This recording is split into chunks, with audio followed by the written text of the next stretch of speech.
I'm Matty T. You're watching the Blues Connection, and today our guest is Mark Sackett. Hey everybody. Mark Sackett is an excellent blues guitar player. He plays in the band called the Charlie Wade Band. And why don't we just dive into it? Sure. Mark, how long have you played guitar? I've been playing for about, on and off, 40 years. I'd say at least 40 years. 40 maybe, years. Maybe even more than that. I started playing back in, I'd say the first time I picked up a guitar was probably 67, 68. And, What made you want to pick up the guitar? well, I think it was probably listening to the Beatles. Like everybody who kind of my age and grew up in the 60s, you know, when the Beatles came, they kind of changed the whole landscape of music. And I mean, I didn't know much about music before, but after I heard that, I was hooked. And How old were you at that time? I was 10 years old. I was 10 years old when they came out with I Want to Hold Your Hand. I saw her standing there. I really wanted to play I Saw Her Standing There because I loved that song. And so I was scheming for a year or two how I was going to get a guitar and how I was going to learn how to play like that. And when I was about 12, I think, my mom bought my dad a guitar for Christmas. In fact, it was from Sears, it was a Silvertone guitar. And I actually still have that guitar to this day. Do you really? Yeah, I do. I don't know what I'm going to do with it. I never play it. I never take it out, but I got it. Is it an acoustic guitar? It's an acoustic guitar, and it's the original Silvertone that Sears used to sell.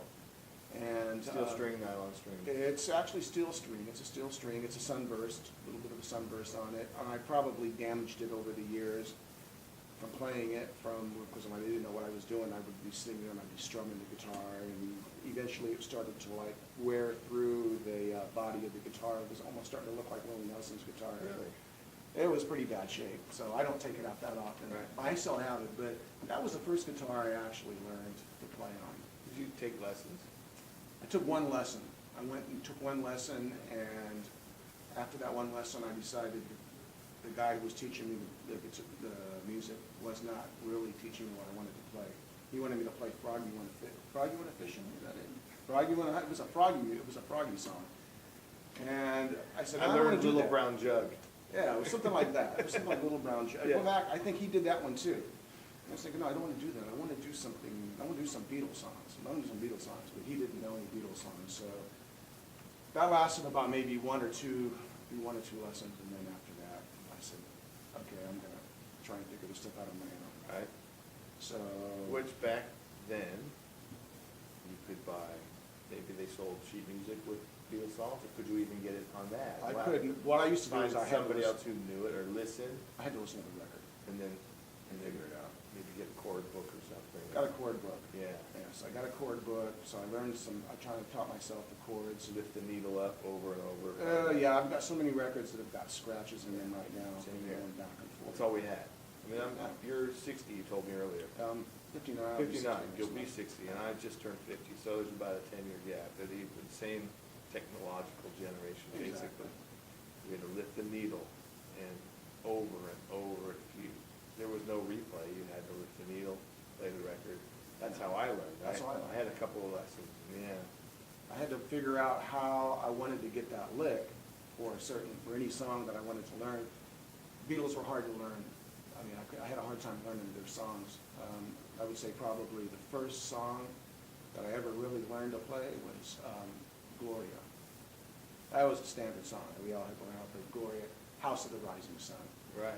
So those were the first two songs that I can remember learning how to play.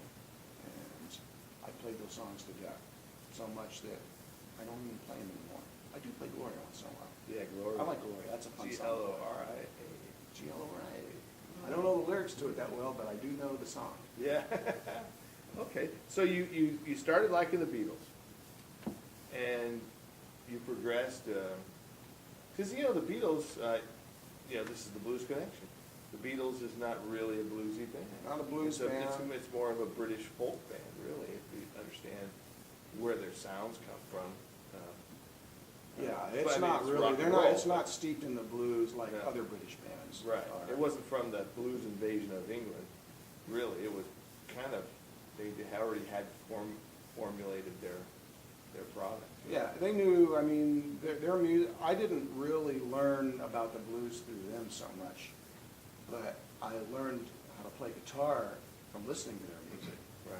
And some of the other bands that came across in that first invasion, like the Rolling Stones and the Yardbirds, and I really was focused on the Stones a lot because I really loved their sound. And they were really into the blues. And a lot of those early albums were just nothing but the blues. And so that's what I was really, eventually I kind of started listening more to that and trying to figure out how to do that. 'Cause they were kind of more or less the portal into the blues for me. Before then. Yeah, their I first didn't few know much albums about are that. very blues-based. Exactly. They're covering classic blues songs. They did a lot of A Jimmy lot. Reed, Muddy Waters, and Jimmy Rogers, a lot of those guys, Willie Dixon, Howlin' Wolf. And it took me a while to really kind of understand even that was not their songs, because I would look at the records and I would see these other people's names on there, and I was going, I don't know who these are. These don't sound like the Rolling Stones to me, but I like this song, Right. so I'm going to try and figure the song out. Sure. So that's kind of like how I really started moving into like a different genre. Right, you notice the blues. Yeah, they were Yeah. the ones that kind of opened my eyes to it. And after that, then I started listening a lot more whenever I could hear that. Because there wasn't a lot of radio stations at that time that were playing that kind of stuff. So I really had to go to the record stores and look for records that were being made by people like Muddy Waters and Howlin' Wolf and people like that. Right, right. Very cool. So you went from that era at 10 to 12, maybe, I don't know, first 4 or 5 years of playing, which is kind of when you develop. Yeah, I kind of started at doing that, and I mean, I was really into a lot of the contemporary music and then the folk music and the rock and roll music that was happening back then. And I was a big fan of a lot of the bands like the Byrds and any of the bands that So in 1969, you were how old? 1969, I would have been about 15 years old, 16 years old. Yeah. And when I was in junior high school, that was probably my first band that I played in. And we used to play, we had a band, and we used to play at the Sock Hops in my junior high school and some of the other junior high schools around town. And we would do the songs that were kind of popular of that, during that time.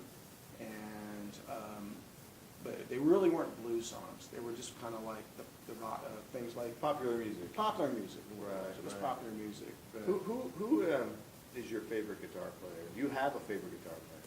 I have a lot of guitar players I really like, but I would have to probably say that my favorite guitar player is Keith Richards. And the reason I like him is because he's got such a deep groove. I really like the sound that he gets. And he's not a flashy guitar player. He just knows how to fill that pocket. And that's really what I kind of strive to do, is try and get into a groove when I'm playing, trying to reach some place in that pocket there that's really what I want to feel, what I'm hoping that other people will feel too, is that groove. I'm not a flashy guitar player, but I like to really be able to try and find that groove. I know it's in there somewhere, and sometimes I find it, sometimes I don't find it. But to me, Keith is probably the king of that groove. I mean, he really, in my mind, he really knows where that is. He knows where that pocket is. And he can do it in any type of music, really, not just the blues, not just rock. He's reggae, country, all the stuff that I really hear him do is like I listen to it, yeah, I see that, and I like it. And that's kind of like... You know what I like about the Rolling Stones, well, with Keith Richards and Ronnie Wood, is the way they play together. I love the way they play There's together. always two different things going on to me, and it's always, they're not in unison, they're complementary in the way I view it, the way it reaches me. And I really I love the way, I think that the way they play together is that they have this synergy of being able to weave in and out of each other. Yeah, it weaves, it ebbs and flows, And- yeah. And sometimes you don't know who's playing what. You know, I mean, when it's a slide, I know it's gonna be Woody, because he's the only one that's playing slide. But when they're just playing regular, when they're both playing rhythm or whatever, it's really hard to tell. And it makes the song for me, because a lot of times, I mean, I love Mick Taylor, I think he's a great guitar player, he's a brilliant guitar player, you know. But I don't think that he really blended in as well with a lot of what the Stones, even though he played on the most classic albums, and those are my favorite albums. I think that Woody was a better match for what. I think you're right. What Well, people that's how I feel the same way, yeah, But they're both good. yeah. I love them both. Yeah, okay. We're gonna take a short break, and you'll get a word from our sponsor here, and you're watching the Blues Connection. Matty T, this is Mark Sackett, and thanks for watching, we'll be right back.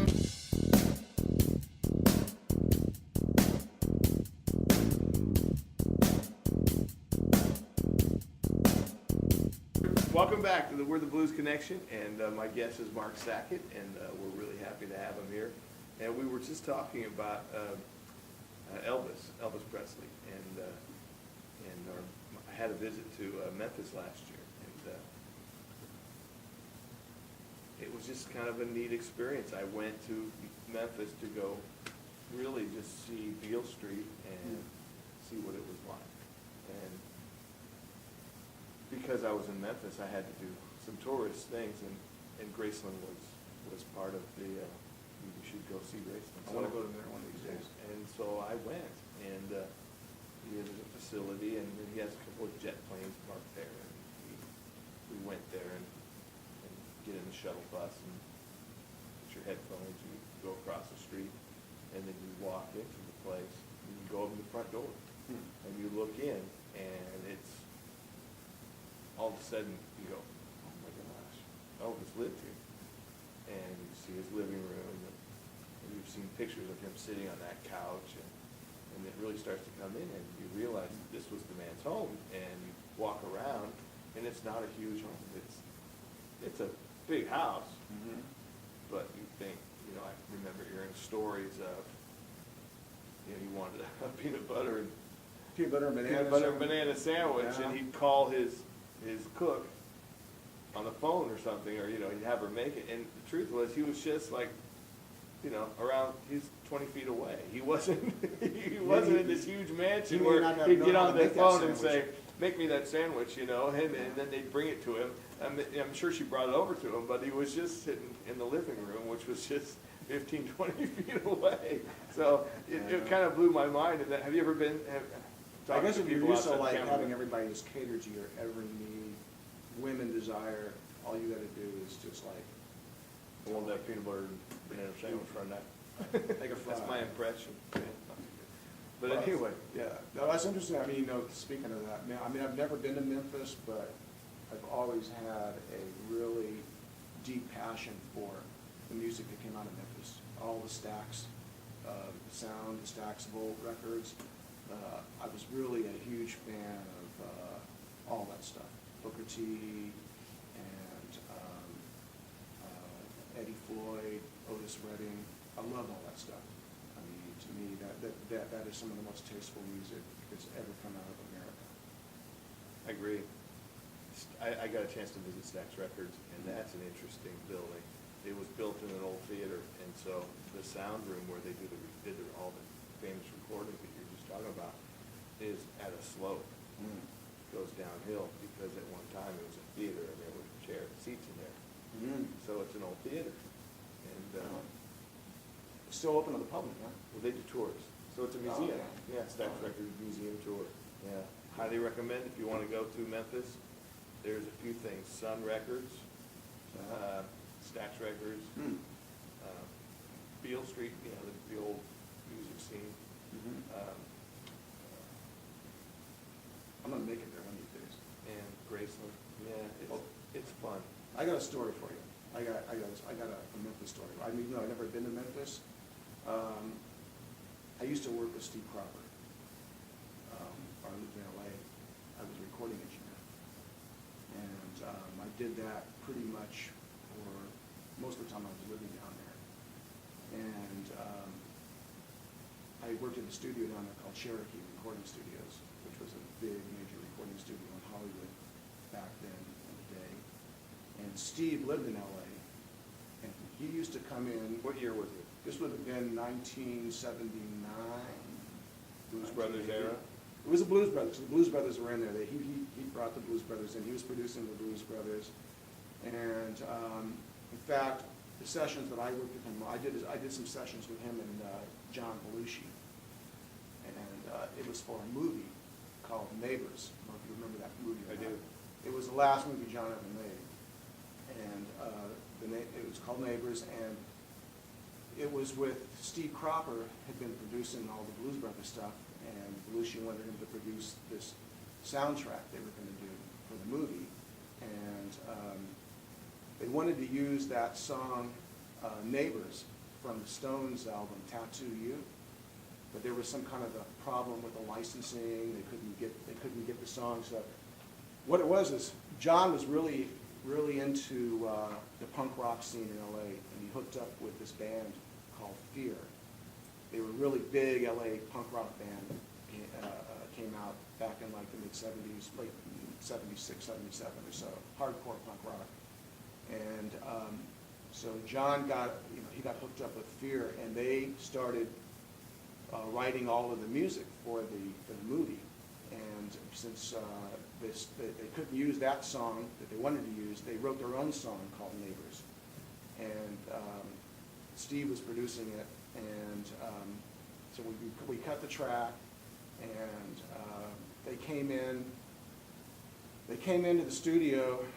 We spent about probably 3 or 4 days in the studio recording this track over and over and over again. And finally they got it to where they liked it. And Belushi liked it a lot. He was having a good time with the song. And it was nothing like the original song from that Tattoo album, but he wanted to get an opinion of it.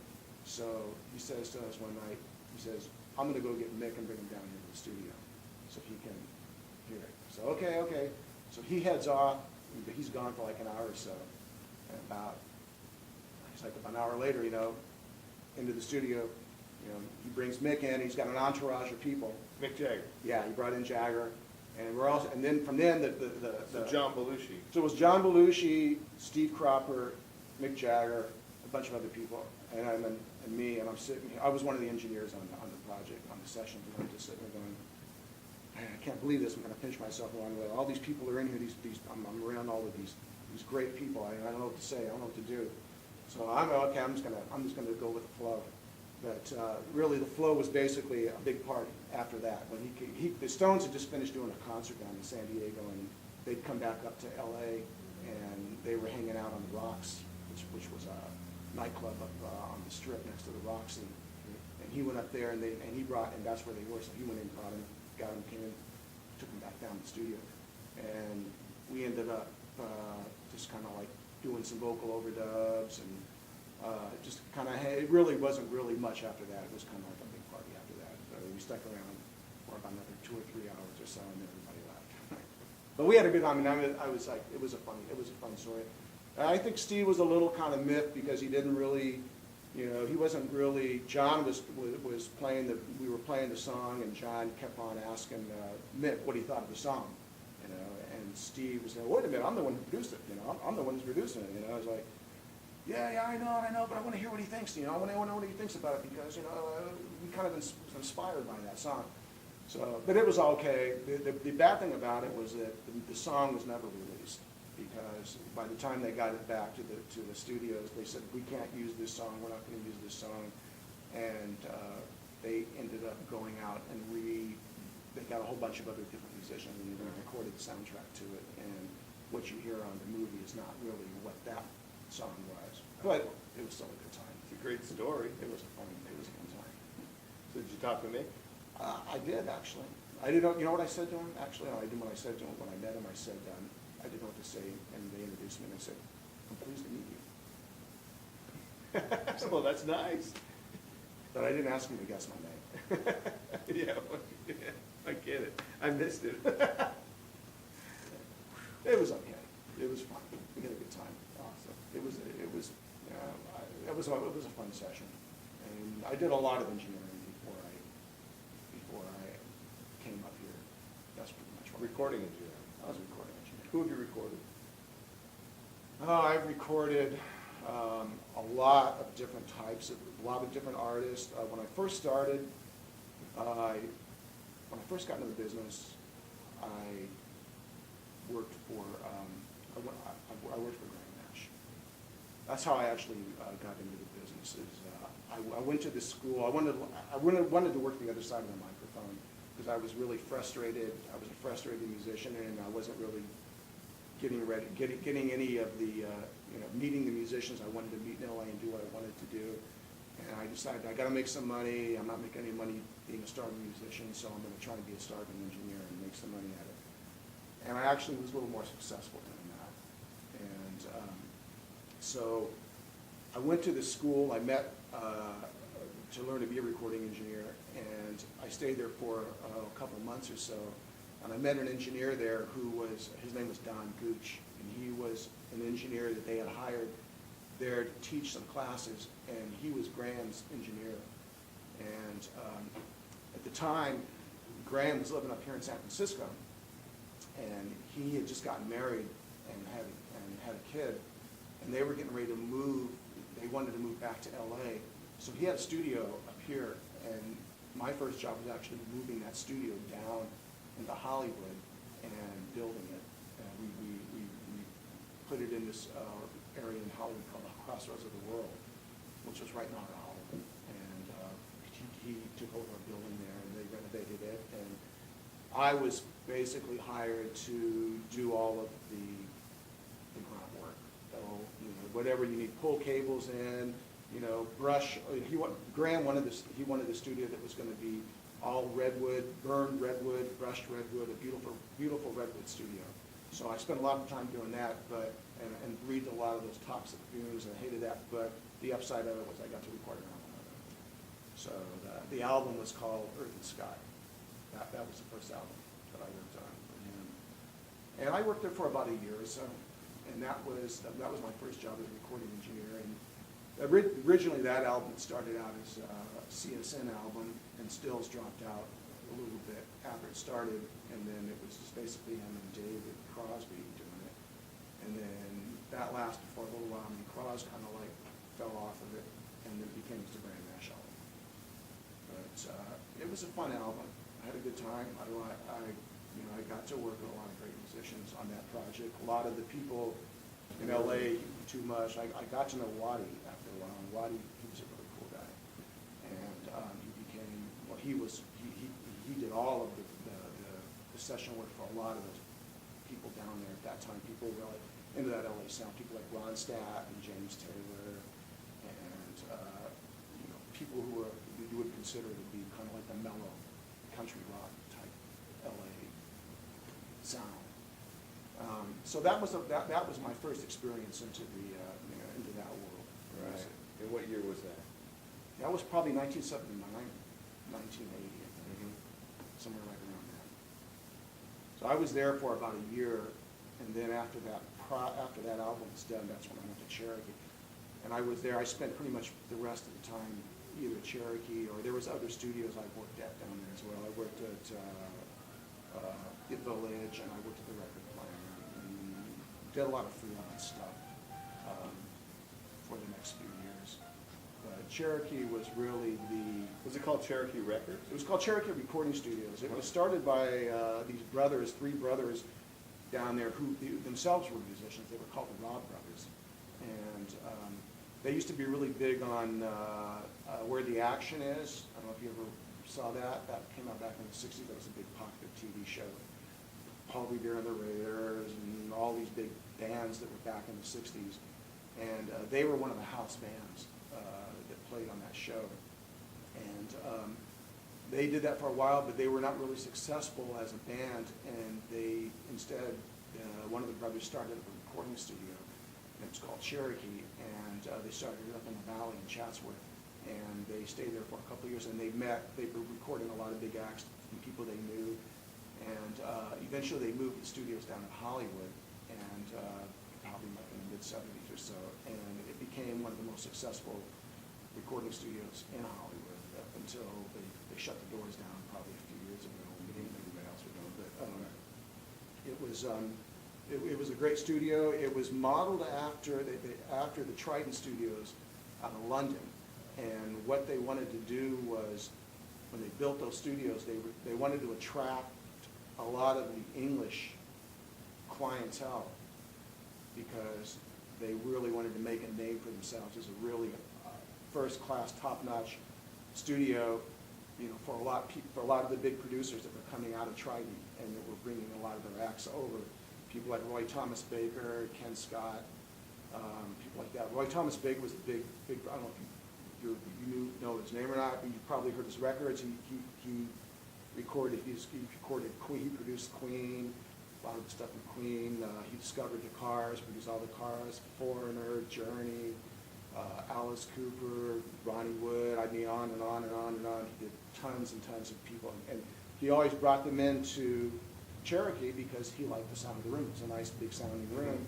He got the sound that he wanted out of it, and so as a result, all of these people he was always bringing in through the studio all the time. So there was a good, you know, it was amazing to see all these people kind of like floating in and out of the place.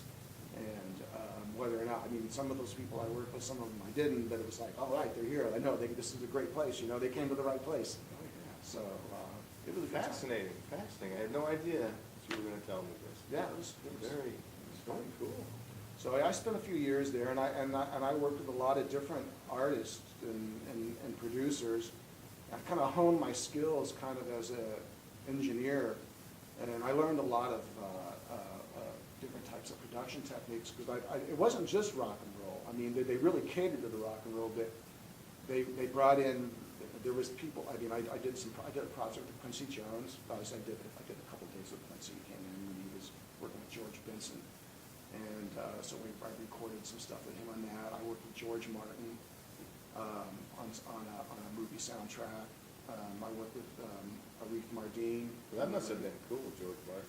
Yeah, I got to do hand claps with him, and he took me out in the studio and we did some hand claps for it. It was a movie called Honky Tonk Freeway.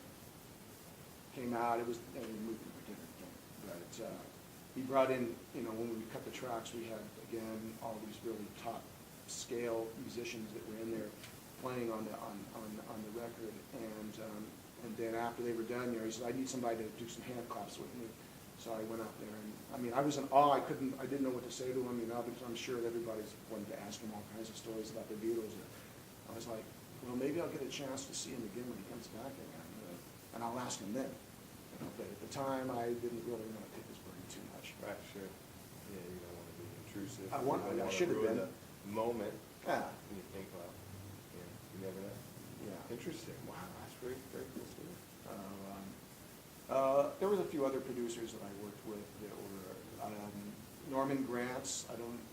He was a huge jazz producer, and I did some really nice jazz sessions there with some really great jazz musicians, with Count Basie and Oscar Peterson, and that really opened my eyes to jazz. And I really wasn't really into jazz a lot until I started doing those sessions with him, and then all of a sudden I started really thinking about this whole other genre of music that I didn't really know anything about. Do you play jazz? I don't play jazz. I can't. I don't play it, but I love listening to it. And I mean, I've got thousands of songs, jazz from a lot of. I really like a lot of the old, like the hard bop and the cool stuff, cool jazz things like Miles Davis, John Coltrane, Cannonball Adderley, Dexter Gordon, those guys. I'm really into that stuff a lot. And I got to go to a meet and greet with George Benson. Oh, really? A couple years ago. Oh, okay. And I even have a video of it. Cool. Where I'm filming when he's talking to. It was about 20, 30 of us. And it was pretty intimate with him. And there were some jazz guitar players there. Mm-hmm. That was their style. And so he was presenting the new George Benson Ibanez signature series guitar. Hmm. And so it was being funny. He's talking to everybody. He's very nice guy, actually, and so he played a little bit, and then he says, does anybody want to play, my new guitar? Of course, there's a couple of guys, guitar players. Well, you should have jumped in. We're wankers. Oh, I'm no jazz guy. Are you kidding me? I'm not going to play George Benson guitar. But anyway, a couple of guys did, and it was really funny. He sat there, and they started playing, and he would call out their licks. He said, "Oh, little Joe Pass," "Oh, little Charlie Christensen," and it was so, because he knows. And most people, I mean, not most people, but guitar players, jazz guitar players, jazz fans, know George Benson as the real deal. Oh, yeah. And then the pop fans know George Benson as, a pop singer. So they may not really understand how great a guitar player he really is. Awesome guitar player. Because he likes to sing. Oh, yeah. He scats. He's a scatter. Yeah. So it was interesting just to, whenever you get a chance to meet these people that you admire, what do they like?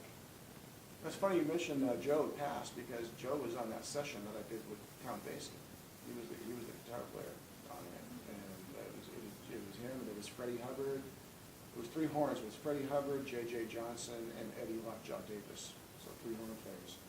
The sessions were completely different than any other session that I used to do with the jazz, because on the jazz with the jazz sessions, people are not wanting to constantly overdub. It was like they go in and they cut these tracks, and that's it. There is no overdub. Each guy would wait for his turn to come up there, and then he'd stand up and he'd play and he'd sit down. And then the next horn player would stand up and he'd play and he'd sit down. And they'd kind of go around the circle, and they all kind of like were in a little circle, in a little room, kind of like this. So it wasn't like everybody's being isolated, which was an interesting concept, because a lot of times when people want to record and when they want to do music, they want to separate everybody out and say, we're going to put the guitar player over here and the piano player over here and the vocalist over here. And a lot of times I think you really lose the feeling of the music. I mean, that interaction of everybody if they're right there in that circle. And I don't really think that people say, well, you're going to get all this sound that's going to be bleeding off into somebody else's microphone. But you don't really hear it when it's kind of buried down in the mix. So you don't really hear that stuff. And don't you, interesting you say this, because I've thought about this actually, and if you go to a great live concert, it's all blending. When you see a concert that sounds great, it's blending, right? They're all blending, and they're all playing together, and they're all hearing each other at the same time, and they're interacting. And there's no isolation of this or isolation of that. And I think when you isolate, once you kind of take the interaction and the soul starts to disappear of the music, in my opinion. I think you do. Yeah, I mean, I think that people really, they need to work. I think musicians need to work off of each other when they're playing, especially when you're in and you're cutting tracks with a bunch of people. It's nice to be there with that person where you can look at that person and you just kind of work off of them, off of that energy. It's that chemistry that you have where you're not going to see that if somebody's hidden behind a baffle somewhere, or if they're in another room, because you don't know what's going on over there. And really, I don't think that accomplishes a whole lot, but I understand that a lot of people, it's been done. A lot of people like to do it that way. It's a different technique is what it is. It's a different style of doing it. Some people like it, some people don't. You're watching The Blues Connection. I'm Matty T. This is my guest, Mark Sackett, and we'll be right back after this word from our sponsor. Hi, welcome to the Tweed Hut Music Store. We're Solano County's biggest guitar shop. We stock over 350 guitars every day. I hope you can come by and see us. We carry a full line of amplifiers, guitars, accessories, pro audio. Hi, we're back with Mark Sackett, and I wanted to ask Mark a few questions about your guitar player. What is your guitar of choice? I really like the Strat. I've been a Strat person for a long time, but I also love the Telecaster. I love the Telecaster. I've been playing the Telecaster I've had that Telecaster for about 15 years, and it's a very temperamental guitar when it comes to trying to get the sound I want out of it, and it's taken me a long time, but I think I'm almost at the point where I'm starting to feel that I got that sound that I like out of it. And I'm going to probably stay with Fender for the most part for solid body guitars, because I just love the sound of them. I own 3 Stratocasters, and I got a Telecaster, and I'm quite happy with all of them. What kind of amp do you play? I have a little Fender Blues Junior that I'm using right now. And it's 15 watts. I use that mostly for the gigs that we're doing around here. And I also have a little Fender Champ, little 5-watt Fender Champ that I like as well. I love that amp. An old silver face or? It's actually a reissue. Okay. I got it as a reissue, and but it's built to the same specs as the old 57 Champs. And So it's an old Tweed? it's an old It's a Tweed. Tweed. It's a Tweed amp. Yeah, okay. It's a Tweed. Yeah, and- reissue Tweed. Reissue Tweed, and this has got a volume control on it.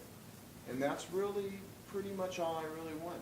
I mean, I'm not really big on effects a whole lot. Do you use any outboard gear, any effect pedals when you're? Very rarely do I use it. I have a wah-wah pedal that I might, if I was going to be playing a song where I really needed that, I would have it. I have like an old MXR phaser that I like it, but we don't really have a big need for it, not in the stuff that I'm doing Right. Do you play thick strings, heavy gauge, light gauge strings?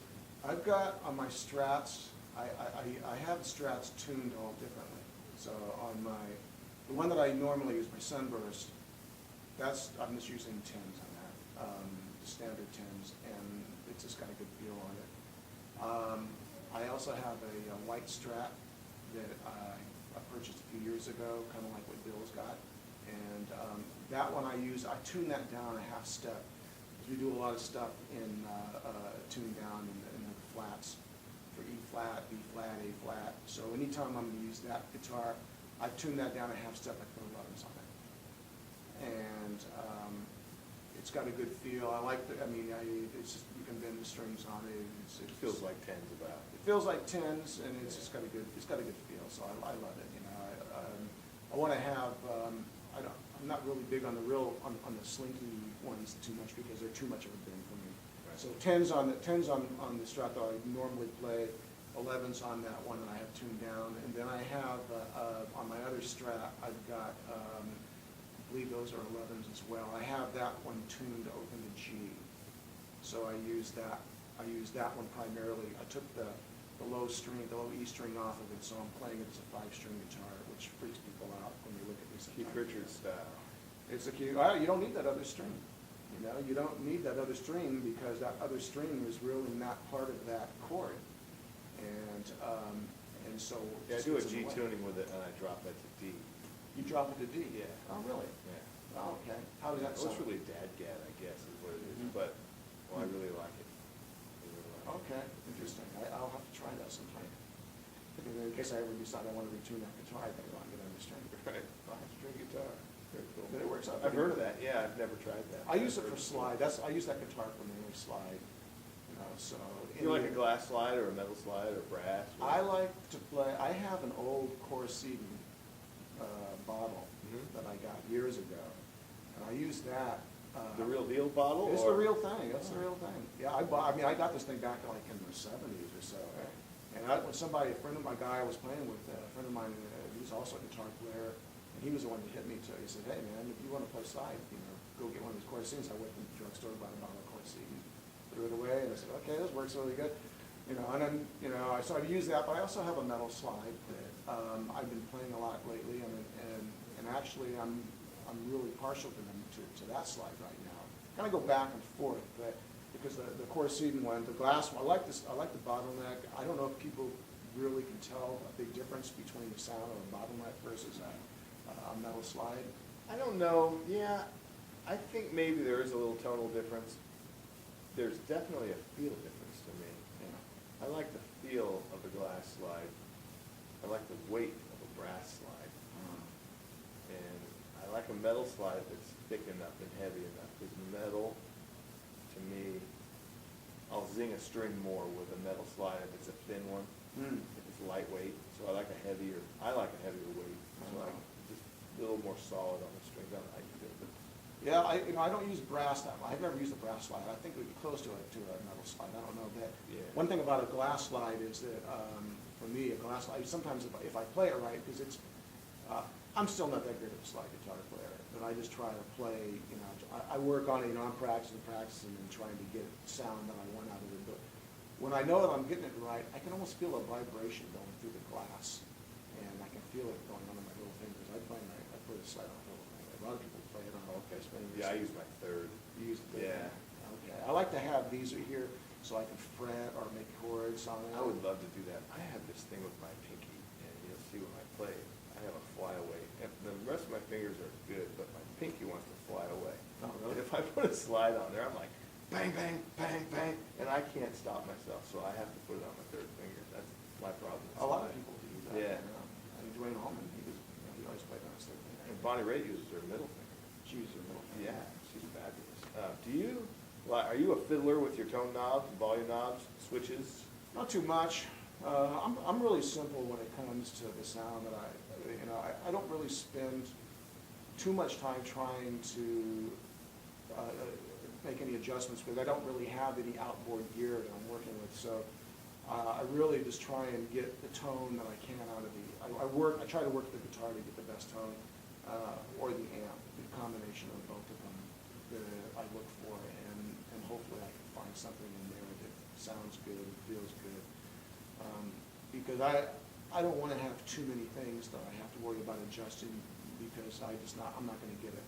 You know, it's like I don't want to, you know, I mean, I see a lot of people that, you know, they can spend hours trying to fiddle around with all of the effects and stuff, and for me, it's like, I just rather just play, you know, and go and start playing and feeling it and see what it sounds like, and hopefully it sounds good, and, you know, sometimes it does and sometimes it doesn't. So, I'm still working on getting that, I'm looking for that tone still, and I'm still searching for that tone. Right. Very cool. Today's show is also sponsored by the Matty T Band, who will be playing at the Palms Playhouse in Winters, California this Saturday night at 8 o'clock. Tickets are on sale at the Tweed Hut Music Store or at the Palms Playhouse. Hi, we're back. Mark, who are some of your favorite contemporary guitar players? I've got a few that I like to listen to. I would say probably one of my favorite right now is Jack White. I like Jack White. I like the stuff he plays. I think he's just, you know, he really just goes for that feel, and he's got it in my mind. I mean, he just has it, and so he's one of my favorite contemporary guitar players I'm listening to. I also like been getting into listening to Dan Arbaugh from the Black Keys, and have you ever listened to any of his stuff? No. Really good blues guitar player. Really awesome blues guitar player, good slide guitar player. Their first 2 or 3 albums were pretty much nothing but blues. Now they're kind of like moving into more of the mainstream, so they can kind of turn the rest of their audience onto what they're doing. But he's also a great guitar player, one of my favorites. I like Gary Clark. I like some of the stuff he's doing now. I think that he's really an awesome guitar player. Probably Derek Trucks is an awesome slide guitar player. Amazing slide player. I love to listen to him. Him and Susan Takeshi. Right. I've got an album of theirs.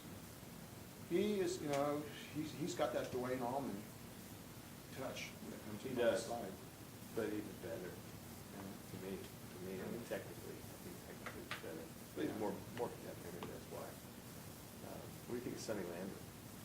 I don't listen a whole lot. Oh, Sonny Landers is my favorite all time. Really? I think he's virtuoso. Is that right? Sonny Landers, everybody. If you're a blues fan, slide guitar fan, check out Sonny Landers. He will blow your mind. Really? Yeah. I'll do that. I'm always looking for new people to listen to. I listen to more. I mean, a lot of people have only heard me play blues, and because that's what I'm doing right now. But I do a lot of. I mean, I listen to other types of artists, other types of music, and I'm really into all kinds of music. I mean, I'm really into funk. I love, you know, to do. I love the Meters. A lot of them stuff comes out of New Orleans. You know, the Noble Brothers. There's so many great bands come out of New Orleans, and they got a whole different type of sound that is completely different from what everybody else is doing, and it's just beautiful music. And I love a lot of the music that comes out of there. Even the jazz. I mean, not just the funk, but Kermit Ruffins and the Barbecue Swingers, big jazz band down there. They're huge. I love them. Let me ask you, when you're listening to a recording, you probably listen as a guitar player, as a musician. You probably listen as a fan. And then you have your recording engineer background. So do you find yourself bouncing from type of listener, or you just tend to listen to one way? I kind of more or less listen to the song.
That was good. Thanks again, Mark. Thank you. Hey, this is the Blues Connection. Thanks for tuning in, everybody. Hope you enjoyed the show. Learned a lot of really neat stuff from Mark Sackett.